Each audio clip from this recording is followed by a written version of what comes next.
Ok. Salut, salut, salut les frères. Que le Seigneur vous bénisse abondamment. Eh bien, je suis très heureux à nouveau d'être devant vous ce midi GMT. Il est 21 heures à 12 heures GMT. Que la grâce du Seigneur soit sur chacun de nous et que sa paix soit sur tous. Alors aujourd'hui, je voudrais parler avec vous dans la suite et la continuité de ce que nous avons commencé sur l'appel. On a vu plusieurs choses, l'appel spécifique, on a défini l'appel, on est en train de voir de façon concrète comment on rentre dans son appel, comment on entend, comment on saisit notre appel.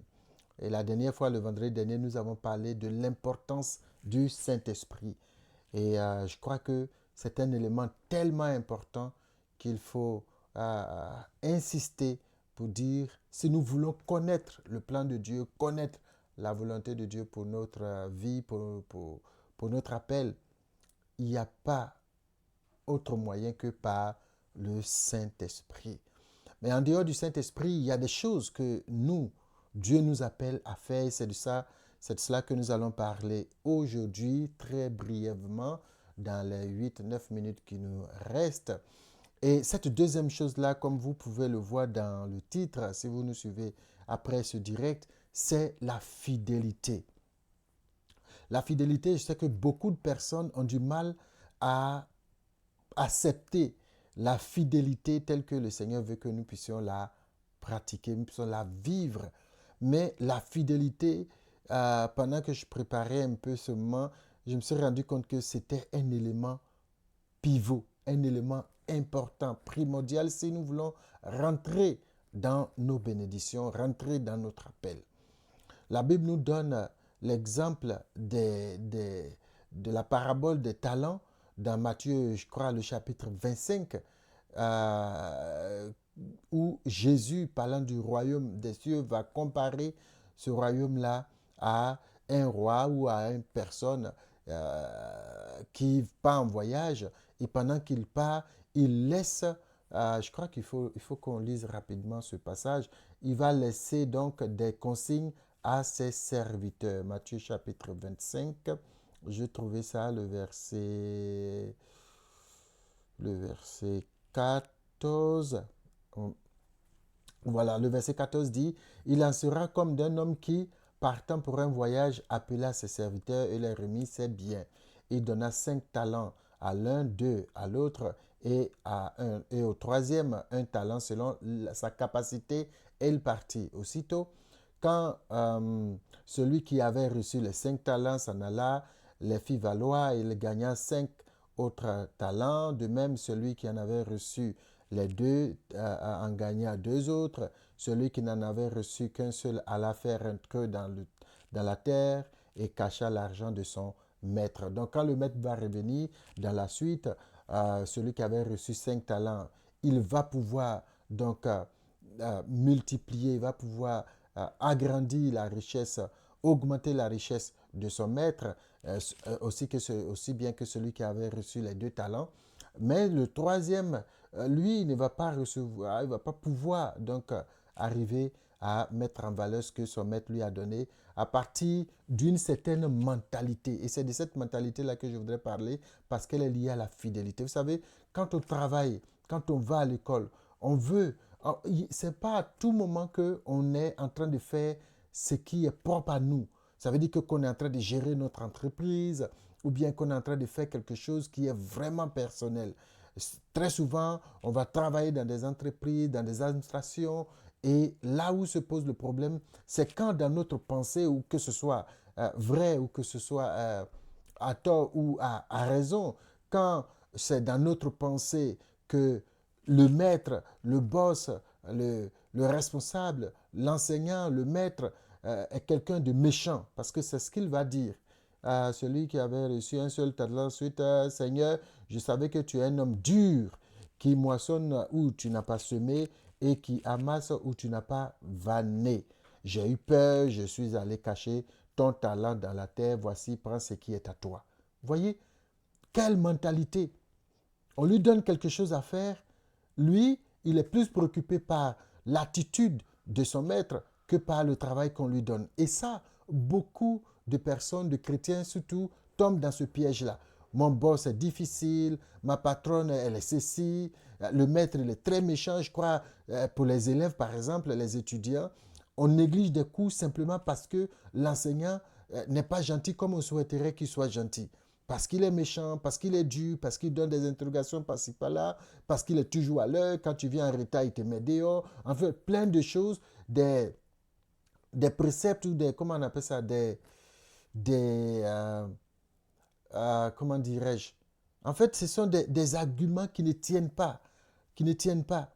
Mon patron est méchant, il est dur, et sa mère est dure, mon mari est ceci, ma femme est cela. Et beaucoup de personnes ne font pas ce que Dieu les appelle à faire. Ils demeurent dans ce qu'on appelle une forme d'infidélité. Ils restent dans l'infidélité.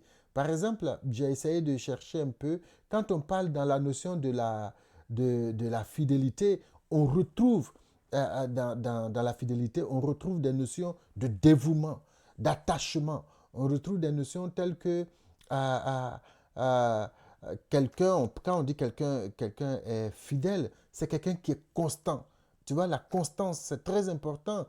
Des gens qui changent à tout vent n'ont pas cette notion de la fidélité.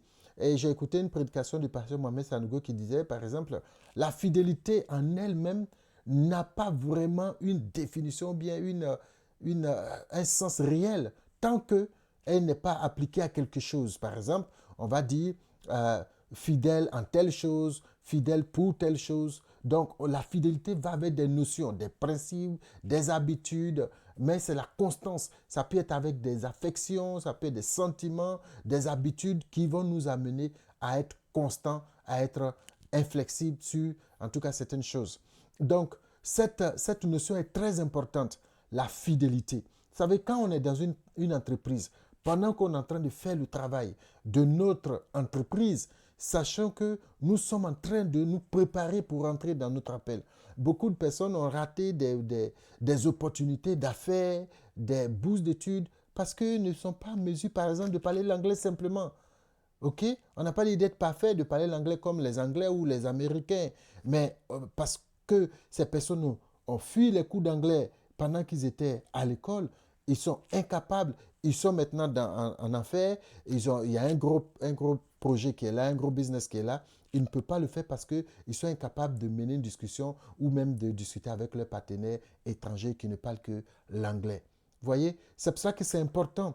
Pour rentrer dans notre bénédiction, la fidélité est un bouclier, est un élément important que nous devons utiliser. Et la fidélité parle de l'abnégation, du sérieux avec lequel nous travaillons, du sérieux avec lequel nous faisons les choses au travail, à l'école, dans notre foyer, dans tout ce que nous faisons. C'est important. Il y a des gens aujourd'hui qui sont dans des églises, on leur donne des responsabilités et puis, bon, ils font le travail avec négligence. Comme ce monsieur qui a reçu un seul talent, il avait ses activités quand le maître était là. Mais pendant que le maître voyait, il dit, bon, écoute, je te laisse ceci, il faut entretenir cela selon ta capacité. Mais non, c'est plutôt son mindset, sa manière de penser qui va le détruire. Il faut que nous puissions changer de manière de penser. Nos patrons peuvent être durs, nos patrons peuvent être difficiles, nos enseignants peuvent être compliqués, les situations peuvent être difficiles, les hommes avec lesquels on travaille peuvent être vraiment difficiles, mais il ne faut pas que nous puissions les regarder. Par exemple, j'ai essayé de voir par exemple, Colossiens 3, 23, la Bible dit, tout ce que vous faites, faites-le de bon cœur, comme pour le Seigneur et non pour des hommes. Ça, c'est un verset qui doit nous amener dans la fidélité, dans l'abnégation, dans le sérieux, dans la réussite, dans tout ce que nous faisons, parce que nous savons que notre récompense ne viendra que du Seigneur. Soyons fidèles. Ce n'est pas la fidélité que nous allons réussir à rentrer dans nos propres bénédictions. La Bible dit, si ce qui est à autrui, tu ne tiens même pas bien, ce qui va te donner ce qui est à toi. Vous voyez, ça veut dire que Dieu vraiment donne de la valeur à comment on traite, à comment on fait les choses alors qu'on n'est pas encore rentré dans notre destinée ou dans notre appel. Le temps que nous avons, on a vu dans Psaume 84, Le Seigneur a tracé dans nos cœurs plusieurs chemins. La Bible dit que ceux qui s'appuient sur le Seigneur vont trouver dans leur cœur des chemins tout tracés, n'est-ce pas? Mais pendant ces chemins-là, quand nous sommes sur ces chemins, pour entrer dans nos destinées, il nous faut être des personnes fidèles dans ce qu'on nous confie, dans ce qu'on fait. C'est là qu'on va développer nos talents. C'est là qu'on va développer nos aptitudes. C'est là qu'on va pouvoir développer ce qu'il nous faut pour pouvoir rentrer dans notre bénédiction. On va voir le cas, par exemple, avec David. David qui était berger, qui faisait tout ça, tout, mais il était vraiment sérieux dans son travail. Il ne laissait aucune brebis être emportée par les animaux féroces. Il allait combattre jusqu'à ce qu'il récupère la dernière brebis, parce qu'il était appelé à gouverner, parce qu'il était appelé à diriger un royaume, à prendre soin d'un peuple, à diriger un peuple. Même quand il était avec Saül, quand il était dans la présence de Saül et qu'il savait que Saül lui en voulait jusqu'à mort, mais David n'a point cherché à tuer Saül, mais plutôt il est resté fidèle, fidèle à son roi. En attendant que lui devienne roi, il est resté fidèle au roi Saül. Même quand il avait l'opportunité de lui ôter la vie, David est resté fidèle. Et ça, c'est très important. C'est très important. Même celui qui est venu lui dire, oui, Saül est mort, il a raconté l'histoire. David l'a fait tuer. Parce qu'on ne touche pas loin, d'après lui, on ne touche pas loin de l'Éternel. Donc, il y a des choses que le Seigneur nous confie. Ce que Dieu veut, c'est que nous soyons des personnes sérieuses, des chrétiens qui travaillent avec abnégation parce que nous savons que nous ne le faisons pas pour un homme, nous le faisons pour Dieu et ensuite nous savons que Dieu nous prépare à quelque chose. Dieu nous prépare à rentrer dans notre propre bénédiction.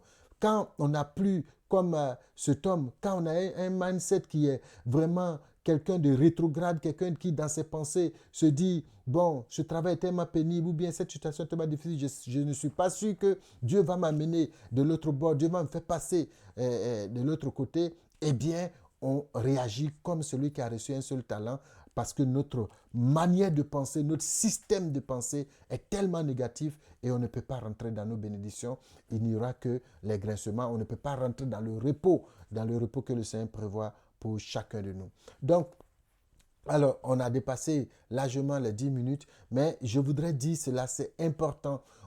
Tout le monde, on prie beaucoup, hein, vous savez, on prie, Seigneur, montre-moi mon appel, montre-moi là où tu m'as appelé. Mais déjà là où le Seigneur nous a mis, pour nous préparer à rentrer dans notre appel, on n'est même pas fidèle. Ce n'est pas évident qu'on puisse entendre le Seigneur nous donner l'orientation par rapport à notre appel. Parce que Dieu veut que ce qu'il met dans nos mains, nous puissions réussir avec cela. Que cela ne nous détruise pas, mais que nous puissions réussir. Dans les temps de formation, les temps où le Seigneur nous prépare, il faut que nous soyons fidèles dans ce temps-là. C'est là que nous allons voir la main de Dieu. Un autre aspect de la fidélité, c'est la présence. La présence, on avait parlé de ça. Il y a des gens, quand ils sont pas encore, quand ils sont dans leur période de galère, quand c'est compliqué, ils sont toujours en train de chercher la face du Seigneur. Et puis quand les choses commencent à aller tout de suite, voilà, le travail est trop, oui, ça ne marche pas. Pourtant, tu n'es même pas encore arrivé là où le Seigneur t'amène. Mais déjà, les premiers signes montrent que tu ne peux pas arriver, tu ne peux pas supporter la gloire, la responsabilité que le Seigneur voulait te donner. Donc c'est important que nous puissions décider d'être des personnes d'abnégation, des personnes de détermination, des personnes fidèles dans ce qu'ils font, des personnes correctes dans ce qu'ils font, parce que le meilleur nous attend et Dieu est devant nous. C'est là qu'il veut nous élever. Donc, que le Seigneur nous bénisse abondamment. Je prie que le Seigneur nous parle à chacun de nous, que le Seigneur nous aide à véritablement connaître notre appel à travers tout ce que nous faisons. La prochaine fois, nous allons parler à peu près du même sujet pour dire qu'il faut faire tout ce que ta main trouve à faire parce que c'est important. Alors, le vendredi prochain, par la grâce de Dieu, nous allons en parler. On va rentrer un peu plus dans les détails et puis on verra comment le Seigneur va nous conduire. Donc, soyez bénis abondamment. Je prie que là où vous aviez négligé les choses, si vous êtes dans une entreprise quelque part où les choses sont difficiles et que pour ces raisons-là, vous avez décidé de baisser les bras, de ne plus faire ce qu'il faut faire, le minimum qu'il faut faire, vous bâclez le travail simplement parce que vous êtes déçu par rapport à l'attitude, au comportement de vos collègues, de vos patrons, de vos responsables. Je prie le Seigneur que Dieu vous aide à reprendre le chemin et à travailler parce que toute chose a une fin, a un but pour que vous puissiez rentrer dans votre appel. Sachez que Nous devons rentrer dans notre appel, mais là où nous sommes, nous devons être fidèles, nous devons travailler avec abnégation et sérieux. Donc, que le Seigneur bénisse abondamment.